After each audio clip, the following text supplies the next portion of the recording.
Welcome, folks, to 52 Living Ideas. We just had an incredible presentation by Deborah on how to foster love of learning in children. And I decided to do a follow-up presentation on the same issue for adults. Not really fostering, but supporting the love of learning. So I've been running these meetups for about 4 years. So what I'm going to do is that I'm going to talk quite, almost as a story about what I have done. And the whole purpose of that is to tell you what I'm planning to do, what I'm doing right now with the online meetups, and what I'm planning to do.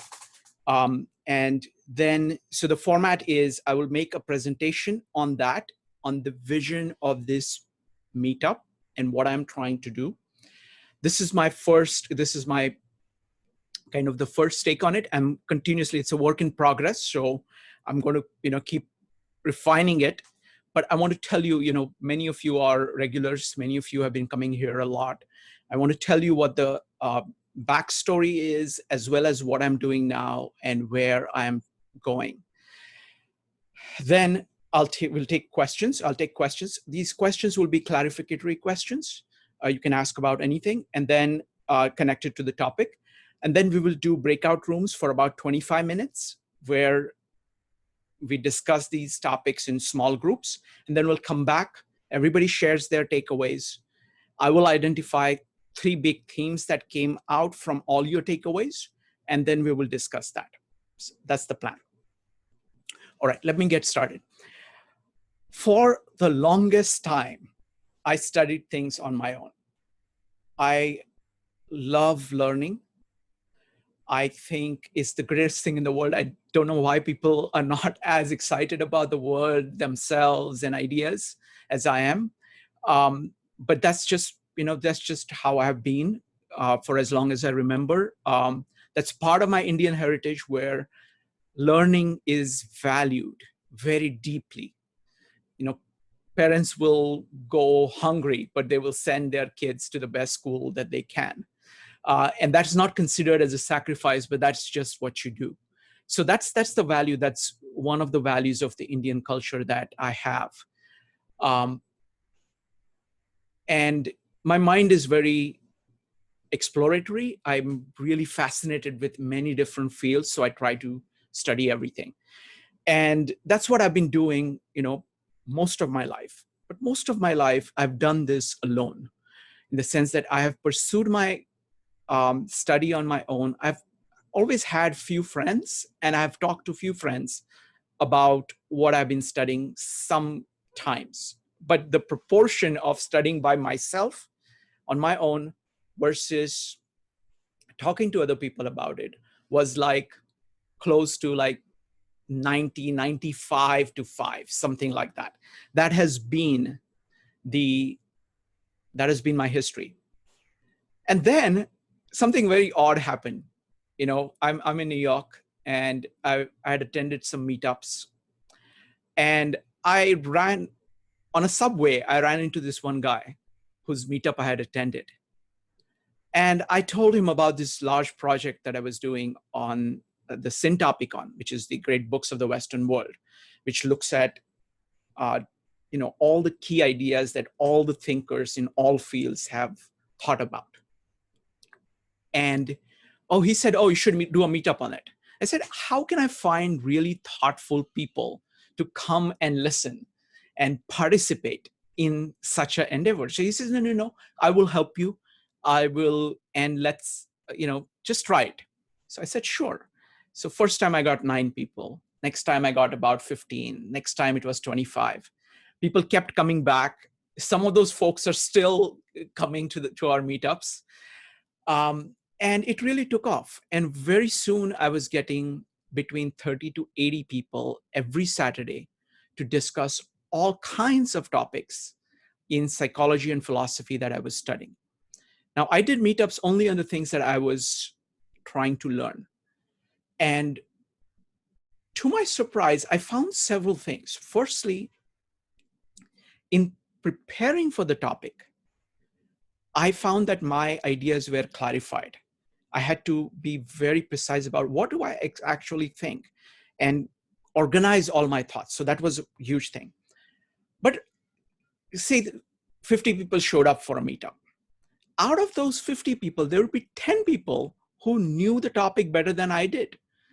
And they would have questions and comments, which would be amazing. Then there would be 35 people who were deeply interested in the topic, didn't know much, but they brought their own experiences of life. So I had to make things clear to them. I had to answer questions from all kinds of angles that I had not thought of. That was huge. And third, there'd be 5 people who would show up because they hated what I was saying. And I had to defend the ideas that I was propounding, and what I found was that in this cauldron of back and forth, I was correcting my mistakes faster. I was increasing the precision of my thought. I was even more motivated to study and study fast. Very soon, we kept on attracting people who were doing the same thing, who were on their own quest to understand the world, themselves, and ideas. So I expanded it so that people would present on things that they were studying. So we kept on, initially it was only 1.5-hour meetup. Then soon, because of the sheer number of people, we couldn't really have a discussion, a good back and forth discussion with 80 people. I started dividing them into groups of 6.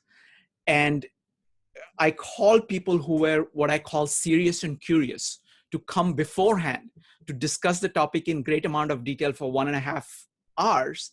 And then these people would be the discussion leaders who would present summaries of topics to everybody who came, and then pose 3 questions about applying those ideas to each person's life. And each person talked about that. And then we would come back and share all our takeaways.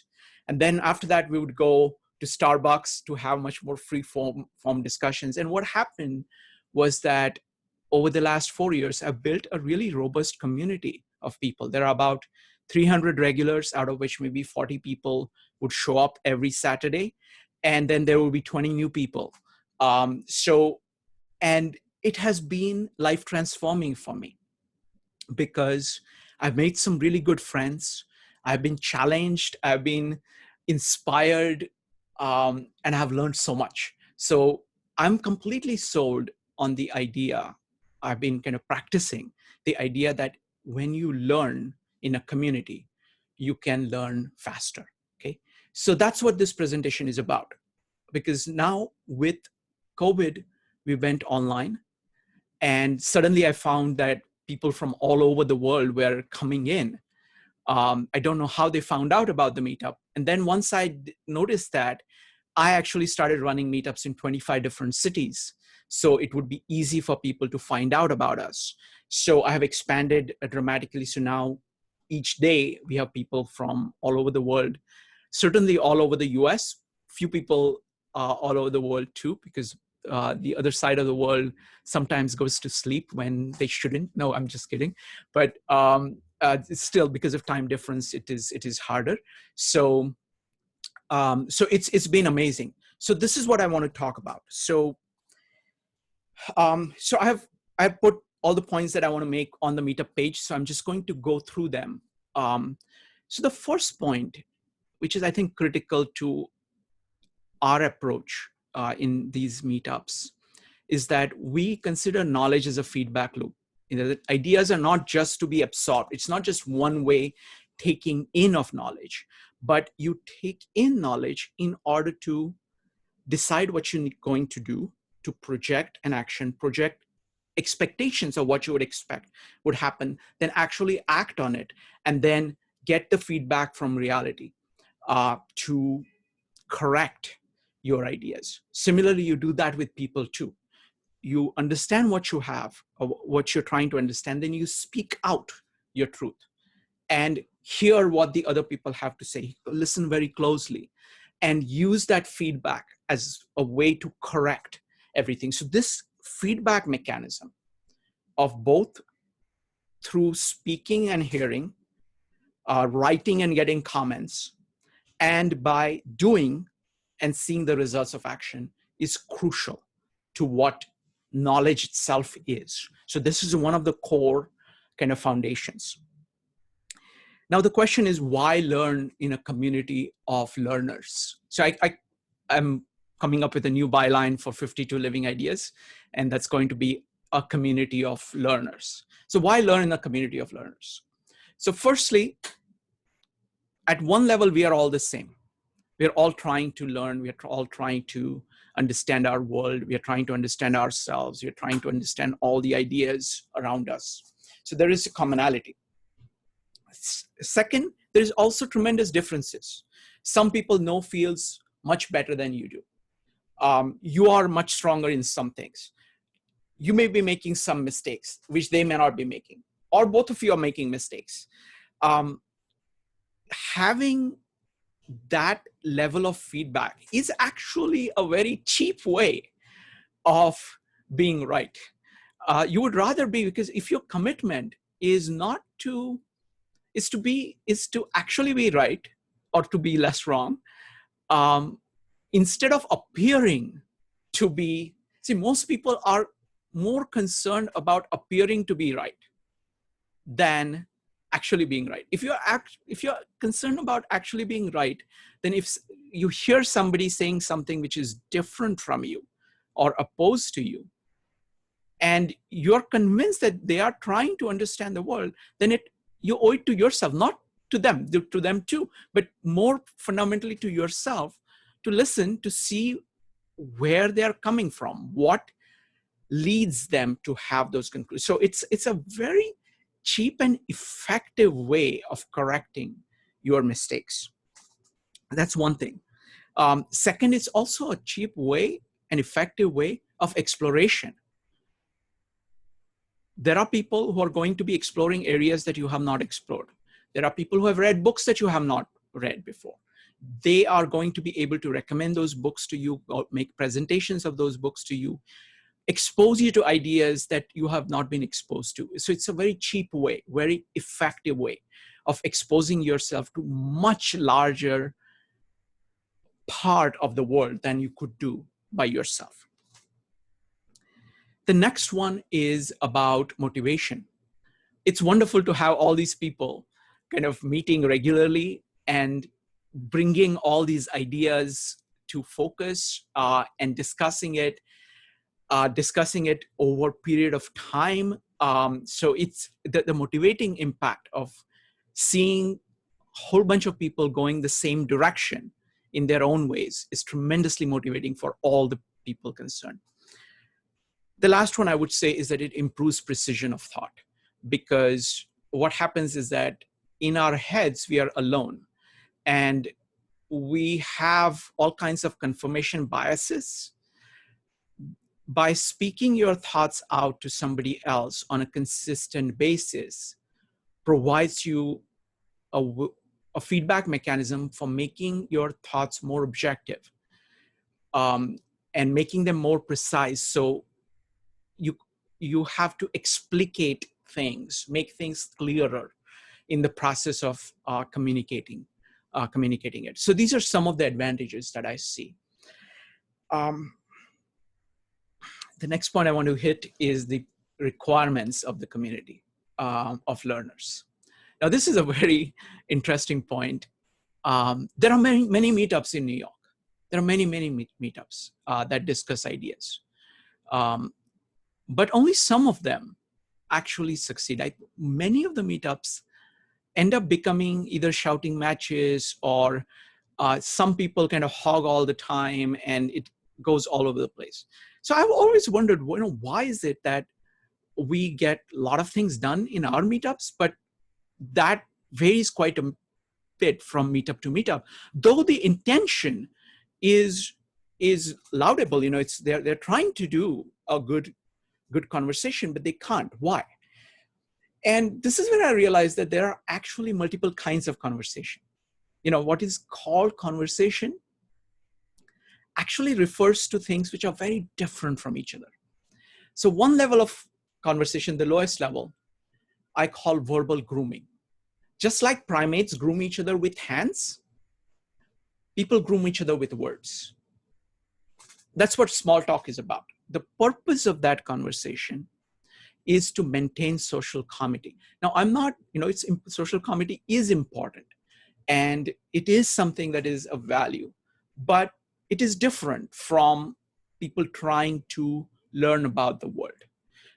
So first level of communication is what I call verbal grooming. The second level of communication is what I'll call social dominance, where everybody is trying to signal to each other is that they are at a higher level than other people. And everything that is being said is to jockey for position about who is at a higher level. Again, that's very, very much kind of part of our primate heritage, and that goes on a lot. Most of it happens in a very sophisticated way, but it amounts to that people are more interested in appearing to be superior than actually trying to learn. The third kind of conversation only appears to be a conversation. What appears to be a conversation is simply people waiting to talk. What people are trying to do is they have something in their heart and they are trying to express it and blurt it out, regardless of whether anybody is hearing. And they are most emphatically not interested in hearing anything that anybody else is saying. They're just waiting to talk. So that's the third kind of conversation. The kind of conversation that we are trying to do in these meetups, I call joint exploration of the world. So what the presumption there, and this is that everybody is seriously trying to understand the world, themselves, and ideas. That's what each of us is trying to do. And we understand that the world is very complex. We ourselves are very complex. And we understand some of it, but not all of it. And the other person is trying to do the same thing. So we are listening to them in the hopes that we can learn something. And we are more interested in correcting ourselves and grasping the world, grasping ourselves better, rather than appearing to be right. So if somebody points out that you're wrong on something, you're actually thankful to them. You're very grateful to them because they've saved you a lot of time. And that's what you're trying to do. And that's the kind of conversation that we're trying to foster. All right, so now the question is, how do you do it? Okay, and I don't know how, but I came up with 4 rules in the very first of the meetups. I've kind of made them shorter over time, but their rules have remained the same, and they work really well. And they're very, kind of looking back at it, they're kind of actually very well designed to make it very easy and productive for those seeking the conversation of the joint exploration of the world kind, and actually very hard for all the other 3 at the same time. So the rules that we have used for 4 years. Number 1, raise your hand when you want to speak. Number 2, keep on topic. Number 3, be brief. And number 4, be courteous. Speak your mind. Feel free to disagree with anybody that you want to disagree with on anything, but do so in a courteous way. So those are the 4 rules, which have served us really, really well. And here also I'm applying the same rules. What those rules do is that for a person who is actually trying to understand the world, they come to a meetup saying that, oh, this is a topic that interests me. Let me try to understand it. So for them, keeping on topic, being brief, being courteous comes naturally. And the idea that they're trying to learn from other people, so by raising their hand, everybody gets a chance to speak. They actually have come to learn. So that also is good for them. So for all these rules, for them, it's like manna from heaven. It's kind of setting the right context in which they can learn. But for the other kind who are trying to do small talk, or who are trying to just speak their mind about whatever it is that they have, they want to talk about, or for people who are trying to jockey for positions, this interrupts them. All the 4 rules in various ways interrupt that process. So most of the times, many people like that do show up, but they get frustrated and they don't like the meetups and they go away. And people who like the joint exploration of the world stick on and keep coming back. So those are the 4 rules. Now, the other point I want to make here is that, so this is kind of a very quick overview of the rules, okay? But I want to now hit a point about the structure. So now I'm going to jump to the structure that I'm using for all these online meetups. This is actually the structure that I've used in my offline meetups, but I have had to experiment on this. Online is a different medium, and I've had to experiment of what will work well, what will not work so well. So I've been, and oddly enough, I ended up coming up with the same structure that I use in in-person meetup, okay? So let me describe the structure to you, okay? And then I will invite you. I'm going to see that you're actually, it's possible for you to enter at any level, to rise to any level, or start at any level and do whatever it is that you would like to do, in order so that we get most from each other, okay?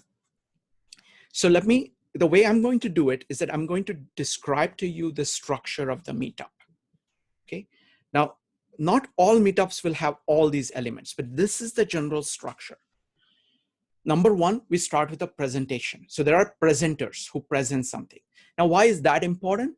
Because an author has written a book, let's say. They have a lot to say.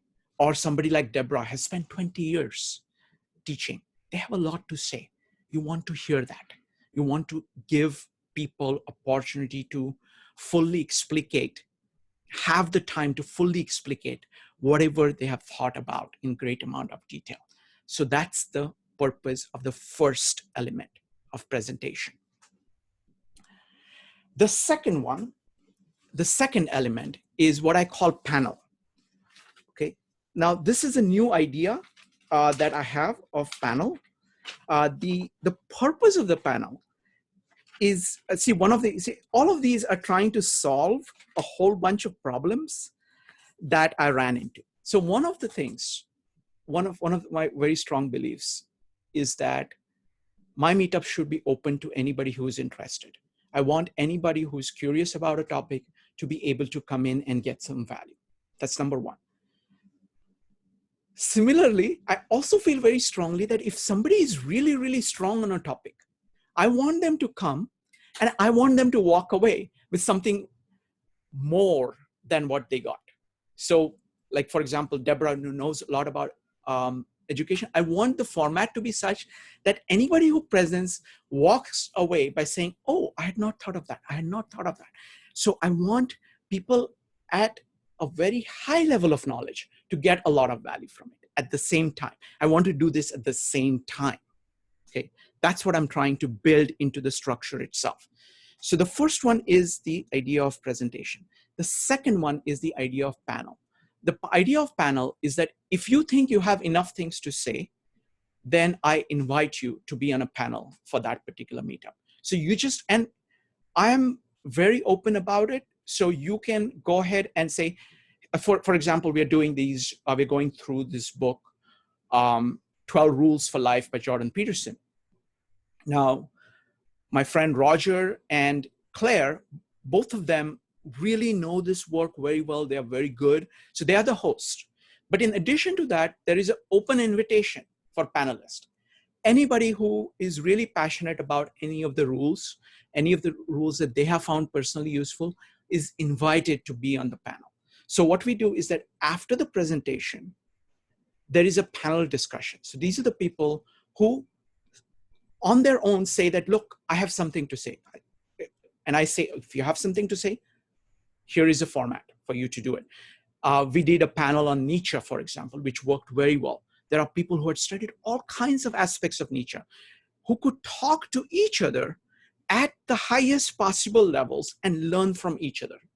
Okay, so that is the idea. That's the second level of panel. The third level is clarificatory questions.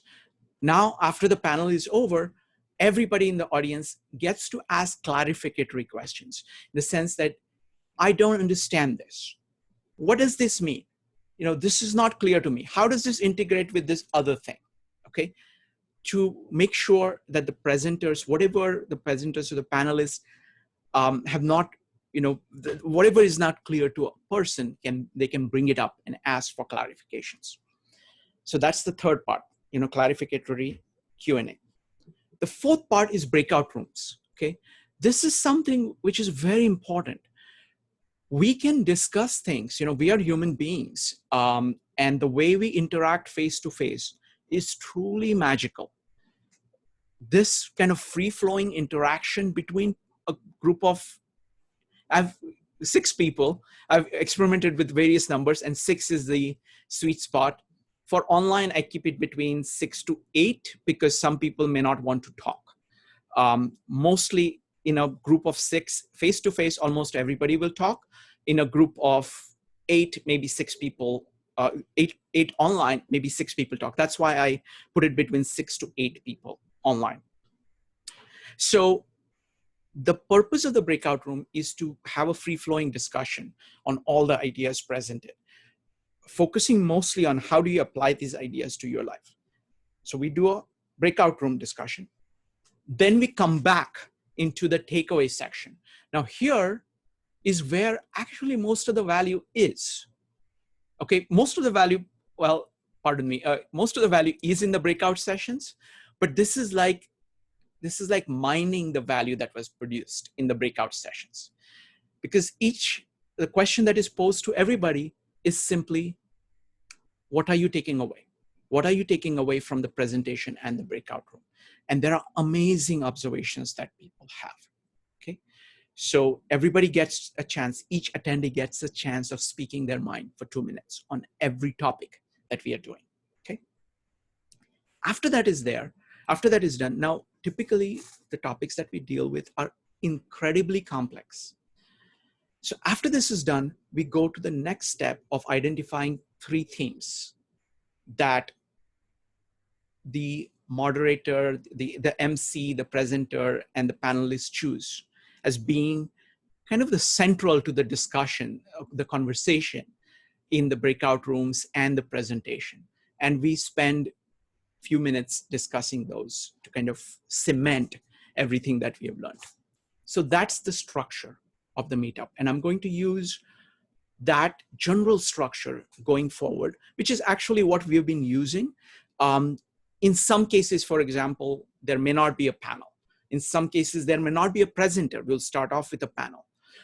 So there would be some kind of variations, but that's the general structure, which allows for both people who have done a lot of work before to present their work, people who have thought a lot about their topic, but not necessarily are ready to make a full presentation on it, still contribute a lot of value as panelists, to have a free-flowing discussion so people at all levels can communicate with each other in a small group.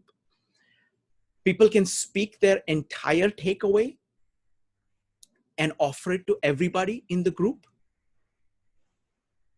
during the takeaway session, and then kind of final wrap up where we try to kind of put it all together. So I think that is the best way in which we can do this.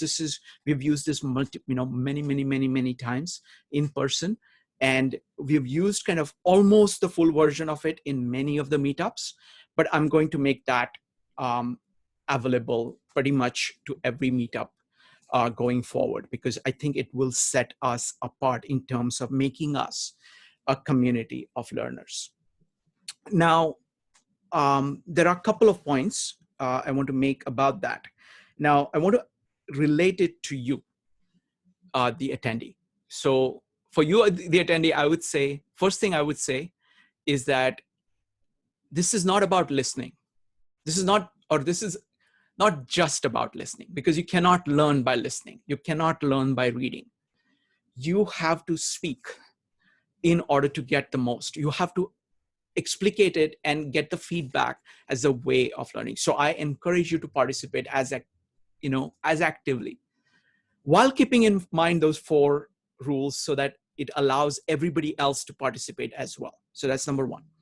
Second, I have a standing invitation to everybody who attends the meetups to volunteer to be a panelist on anything that we are doing. Okay. So just message me where, if you would like to be a panelist on any of the meetups. Number 3, I invite everybody to be a presenter. So if you have something to say, and this goes not only to the people who are attending, but to anybody in the world. If you're an author, if you have a book out there and would like to talk about it, we want to hear from you. If you have, so there is a permanent invitation to authors who have put out a book. It's a lot of work, putting out a book. I know, I'm in the field of publishing. So if you have done that, we want to hear what your thoughts are. You're going to get fantastic feedback from a great diverse range of people, thoughtful people who will give your book a good hearing. So this is an invitation to the authors. Secondly, this is an invitation to any group out there who is committed to be, who is part of this community of learners. Community of learners is very wide. There are many, many, many, many people who are doing that, many groups that are doing that. So please contact me, and I would be happy to work with you. I would be happy to give all my audience to you. I want to invite your members to come and present here so we can all enrich each other. So that's an invitation to that. There is an invitation for, again, I'm reiterating the invitation for every attendee to level up, to be a panelist, to be a presenter. So please do that. Now, there are some constraints. I have a good sense of what range of topics that are of great interest to the core of people, which is really in the area of psychology and philosophy, with the focus on applying those ideas. A lot of what we do is kind of connected to science, but science as applied to human beings. So that's the general area on which we are focused on. But I can even talk about expanding out from there. So that's the invitation for everybody. All right, let me see what else. I think one of the biggest advantages, I want to just end with the biggest advantage I have personally got, is that you make lifelong friendships of people who can really transform your life. See, ultimately, I'll come back to the quote of Jacob Bronowski. Us human beings are very odd creatures. We are, as Bronowski calls us, we are social solitaries. Ultimately, the learning is a personal endeavor. You have to decide what is right. You have to use your mind to the fullest. You have to motivate yourself. Unless you have that fire within you, there isn't anything anybody else can do for you. So we are solitary in a very fundamental way. In the privacy of our own heads, we are alone. But we are social in a fundamental way. We have so much to gain from each other, both based on our commonality. Once we establish a good commonality, our differences actually enrich us, make us stronger. It enables us to learn from each other, which is a huge thing. So we have both those things. So I invite you to take as big a role, and this is what we are doing. I'm looking for more great people. If you know anybody who would benefit from being part of this community, please recommend us to them. Okay. So So that's a very quick summary of what I'm doing. I'm going to keep formulating it, writing this up, getting it out there. So that's a very quick overview. Give me just a second. I'm going to make it possible for you folks to unmute yourself. And I will go ahead and take questions. So at this point, I'm going to follow the same role, same way that we did before. I'm going to give the privilege to Deborah, because Deborah, on Deborah's presentation, I was the panelist. So Deborah, I will give the floor to you to ask any questions and make any comments. You can take as long as you want. Go ahead. Oh, wow. Okay, thank you. All right, I did take some notes. I made a little poster. So I want to ask you, how do you choose the topic that you want to study? Okay, that's a good question. The way, but it's kind of a question of personal study. So I'm going to table that for now. I will come back to. I want to keep focused on the issue of kind of the community of learners, and I think each of us will have a different way of answering that question. I will answer it, but I will answer it at the later point, so it doesn't take away from the focus at this point. Okay. Anything else? Let's see. I'm really impressed by the way that you facilitate a very respectful atmosphere, which is quite surprising. I know how difficult it is to do because I've attended a lot of meetups too, and I've noticed some people being really antagonistic. So congratulations to you for that. Have you had any way that you had to intervene before you made your 4 rules? Okay, that's a great question, and I'm going to also answer the first question very briefly. Okay. So on the second question, it's a very delicate dance, okay? Because what I'm trying to do is that I want everybody to be free to express their opinions, their thoughts, and I really want to hear from people. At the same time, I am acutely aware is that I am the bodyguard for time of everybody who is here. And I'm trying to make sure that every time they attend one of my meetups, they walk away saying that, okay, I'm glad I lived this. I'm glad this added to my life. That is the reaction that I'm looking for. So I find that those 4 rules are very carefully calibrated to make that happen. Because what happens is that as a person keeps going further and further, like for example, typically in order for this antagonism to start, the problem is that it continues on.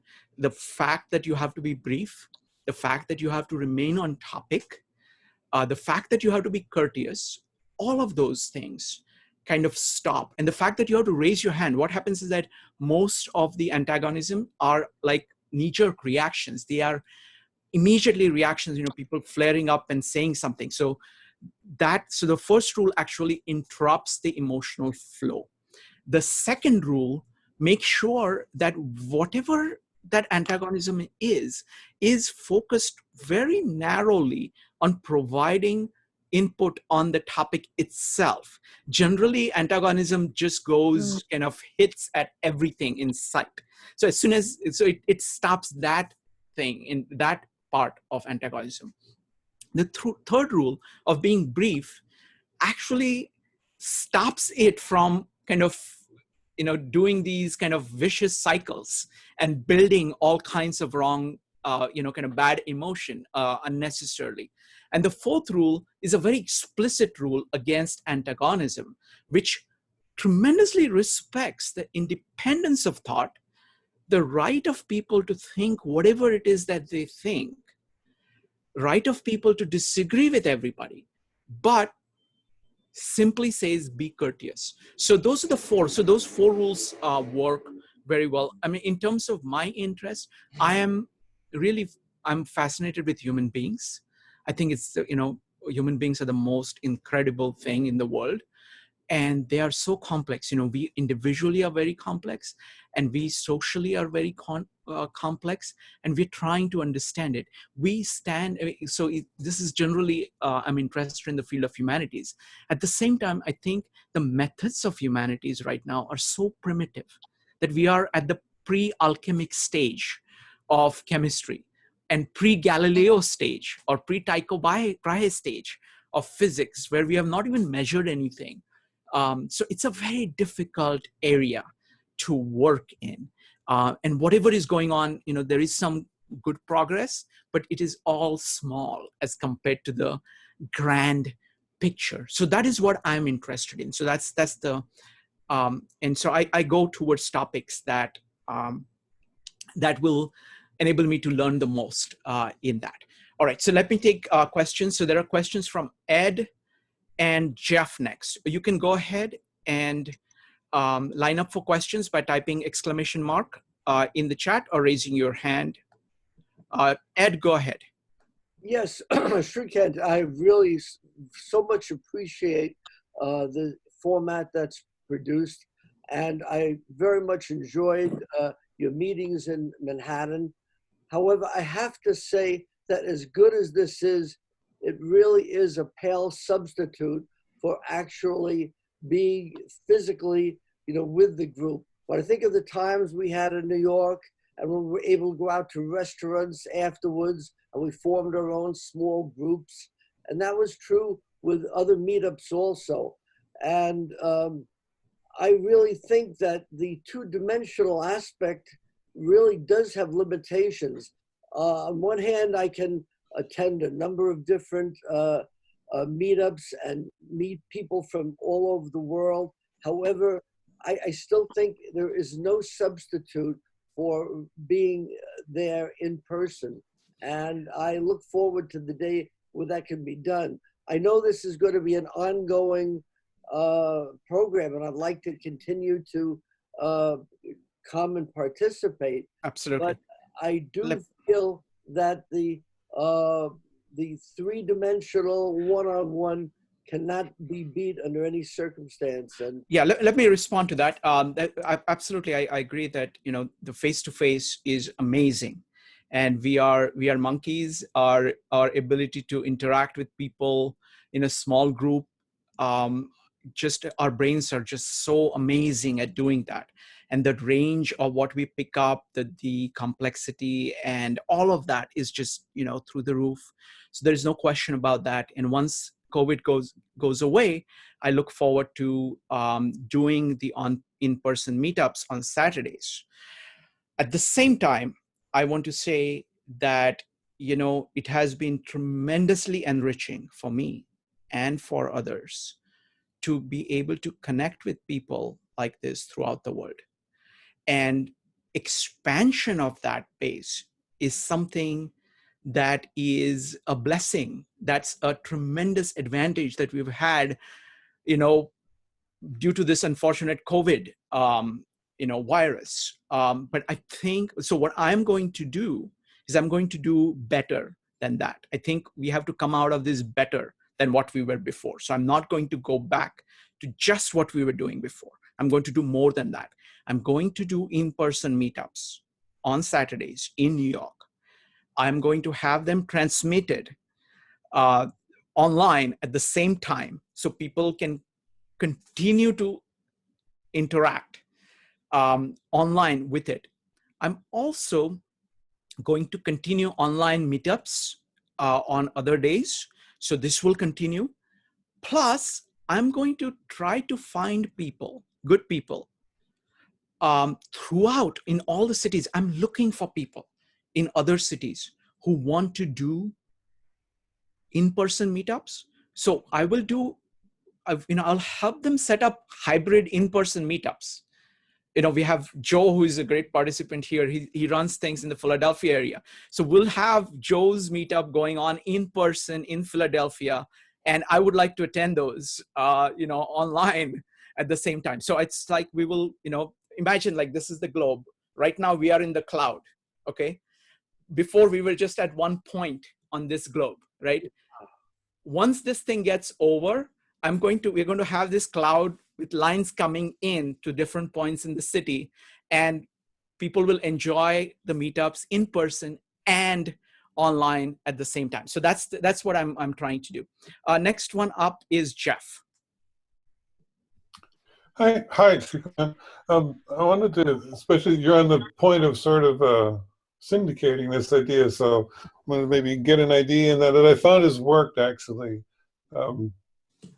I had my own group in person, and we did not do this, but I went to a workshop at a university, and I noticed they had this additional rule that addresses the number one deal about raising your hand, which a lot of people find clunky when they're like, they want to talk, they want to utilize the context that's been generated by what someone has said, and then their turn comes up 10 minutes later, and it doesn't seem like it's worth doing anymore. That is, and I'll just turn my camera on for a minute. Hopefully I don't look too bad. I'm still in bed here. So basically, if you're on camera and you just want to like give your 30 seconds about what's actually just been said, it's a point that really leverages the context, then you just hold up one finger. And so obviously you got to have your camera on to do that. And I'm turning mine off a lot because I've got bandwidth problems. But I don't know, did you ever so I actually mentioned that to an online meetup that I do where we do reading over text. Can I respond? And they really liked it. So sure. Let me respond. Okay.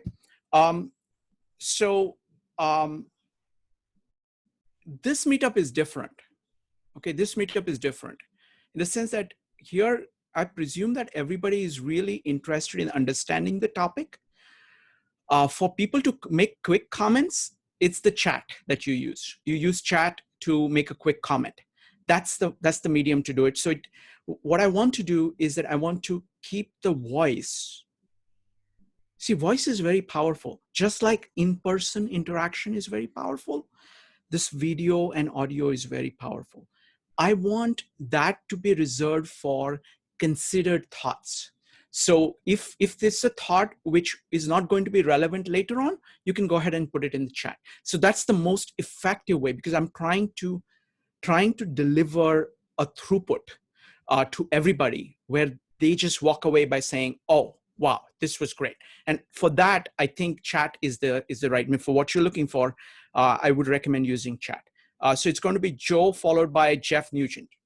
Joe, go ahead. Thank you, and thank you for providing an environment that ensures healthy dialogue, because I've been in situations where people have been unable to disagree, and it really results in kind of dogmatic thinking, and it's just not healthy. But my question is, how do you determine what is a healthy feedback loop in that, in your dialogue, that it can easily become from disagreement to maybe somebody has said recently to me an intersecting monologue versus a dialogue. So how do you ensure that feedback loop is actually healthy and it's self-perpetuating? Thank you. Okay, that's excellent question. So I would say several things. So firstly, you have to engage in multiple feedback loops. So you have all these feedback loops competing against one another. There is a guy, Ray Dalio. He's written book Principles. I recommend that book very highly because they have kind of thought about this very carefully. So what you do is that you actually judge everybody based on their past record of doing things. And so he calls it the Believability Score. And you can't just assume that because somebody is telling you something that they are either right or they have good intentions or anything like that. So you have to keep all of that. And anybody who has kind of consistently shown that they are focused on reality, they are focused on that, would be in a difference. So if it is, what is happening is this two-way monologue, the kind of conversation that is going on is the conversations, the third kind of conversation that I talked about, where what it only appears to be a conversation, somebody is just trying to kind of express their thoughts. And you have to kind of evaluate all of that. So, and the beautiful thing about engaging in dialogue of this kind, of just this magnitude, is like you're talking to 20 people. They're automatically, you're trying to say, okay, your mind will automatically say, oh, these 4 people have given me a lot. And so you use that feedback and you use the past experience to do that. Jeff, you're next. Jeff Nugent. Hi, Shrikant, can you hear me okay? Yes, go ahead. Great. So one of the things that I have not quite known exactly how to answer this question when others have asked me about it has a little bit to do with the philosophy of it. And just to give a very sort of quick example, you know that I conduct programs on the subject of leadership for people throughout the world. And leadership is one of those subjects where, for example, it could be somebody trying to advance a very humanistic, progressive agenda, or it could be somebody whose objective is, let's say, more selfish, more dictatorial, more controlling in nature. And so for me to be able to do my programs on leadership, I need to explain what kind of leadership, kind of to what end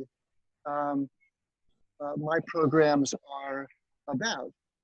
And when I think of what you're doing here, I think that there actually is a little bit of an undergirding philosophy regarding life in some way. And I'm wondering if you have a way that you express that to others. Sure. So there are several things. I mean, I think there is a tremendous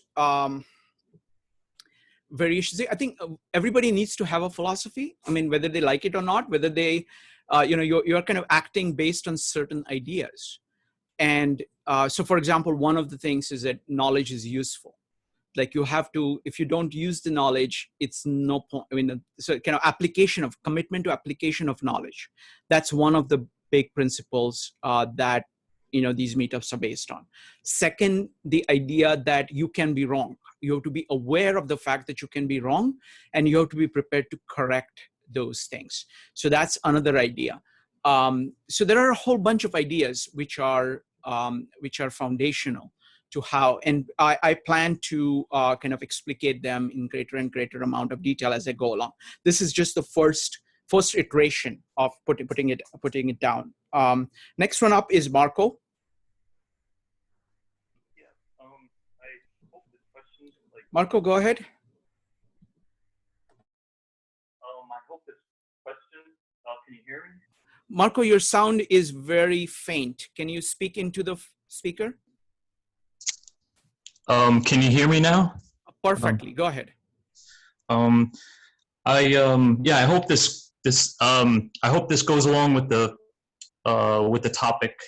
But I was it definitely goes along with learning. But I was just thinking when you're feeling, when you're kind of like feeling down and hopeless or unmotivated, can your passion for learning something sort of bring you out of that? Is there something I could do, especially during quarantine, I think it's applies, and can you use that passion for learning something new, to get back on track and, get back into your out of your head? Yeah, absolutely. I mean, I think that's one of the large kind of benefits of having a community, because it's partly that, we all go through kind of difficult times. And, now with COVID, a whole bunch of us are going through difficult times. Almost all of us are going through difficult times at the same time. And what I did recently is that I got together with like some of the people who have been coming here for a really long time, whom I know very well and who are very good friends.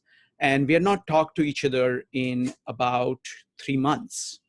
We have not met each other in 3 months. So it was wonderful to see them. And what I was struck by was that all of us were doing well, in the sense that all of us had all kinds of issues. Some of us had kind of major issues, but they had dealt with it well. Now, what happens when you see that? And like when you're coming to a meetup like this in person, for example, is that you see people handle things, okay? And it's quite inspiring. So to have like a whole bunch of, another way of looking at it is that this meetup is about self-improvement through learning. It's about self-improvement through learning. So everybody in their own way is doing that. And many times you see somebody doing that, which is actually much harder than you are doing, or in a dimension which is completely different from yours. And so there is a lot of inspiration that can be gotten from it. So partly it is love of learning, but it's also partly seeing other people doing that. I think that's a huge thing. Deborah, you had something? Yeah, I wanted to jump in if you don't mind. Please. I think that this is a time, like for me, I felt like that. I felt kind of blah at times. So you might know that I'm also a singer. And so one thing I do, because you have to shift your focus out of that dark place, and you kind of have to shake it up, and you have to do something else that you love that brings out that inner joy within you.